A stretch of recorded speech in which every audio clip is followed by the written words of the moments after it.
between the beings of the supramental world and men, almost the same separation exists as between men and animals.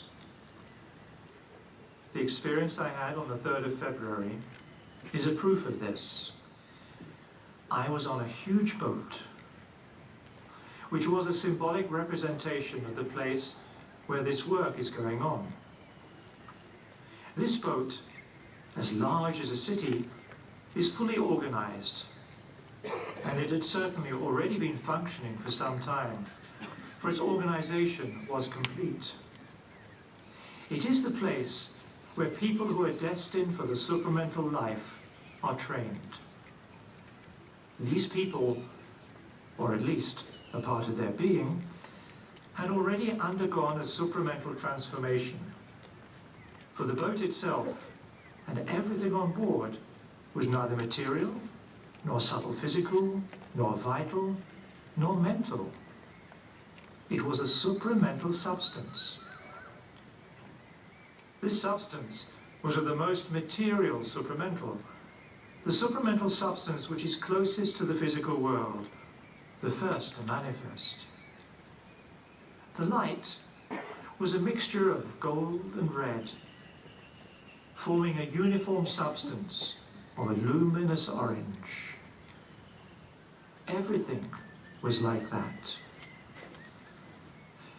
The light was like that. The people were like that. Everything had that color, although with various shades, which made it possible to distinguish things from each other. The general impression was of a world without shadows. There were shades, but no shadows. The atmosphere was full of joy, calm, order. Everything went on regularly and in silence.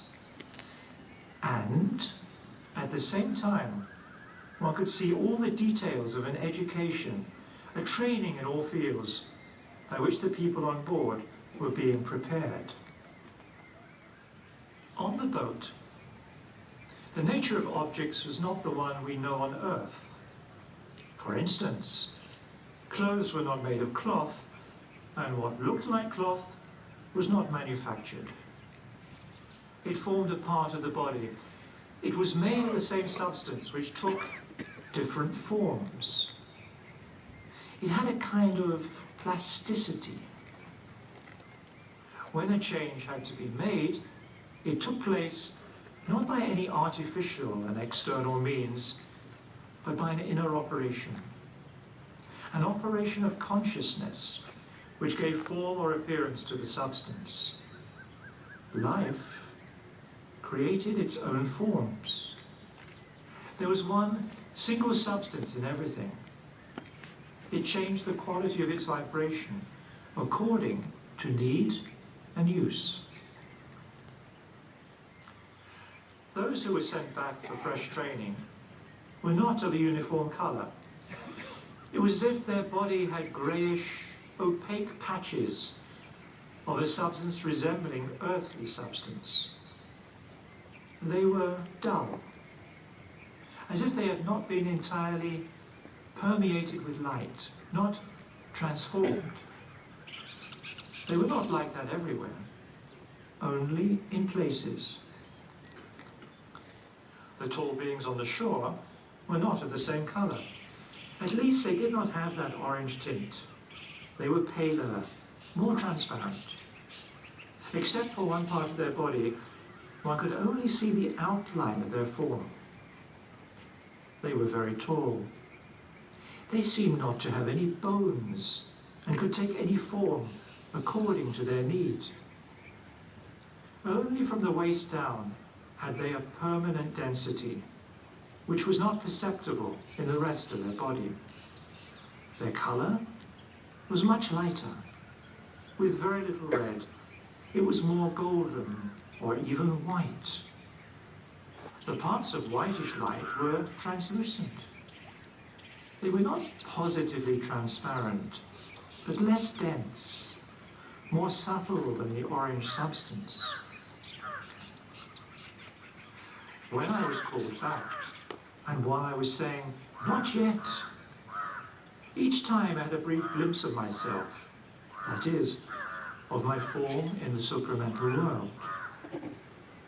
I was a mixture of the tall beings and the beings aboard the ship. My upper part, particularly the head, was only a silhouette whose contents were white with an orange fringe. Going down towards the feet, the colour became more like that of the people on the boat, that is, orange.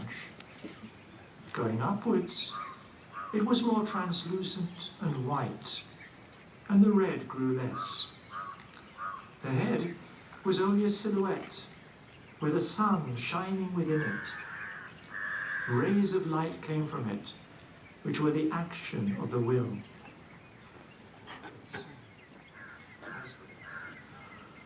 What I can say is that the point of view, the judgment, was based exclusively on the substance of which the people were made.